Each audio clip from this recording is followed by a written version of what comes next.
संघटन सृजन अभियानाअंतर्गत लातूर ग्रामीण काँग्रेसच्या अध्यक्षपदी अभय साळुंके।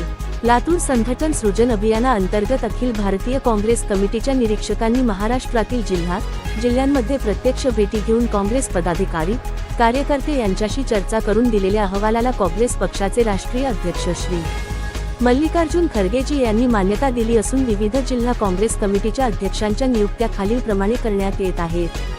यामध्ये लातूर ग्रामीण काँग्रेसच्या अध्यक्षपदी अभय दादा साळुंके यांची दुसऱ्यांदा फेरनिवड करण्यात आली आहे।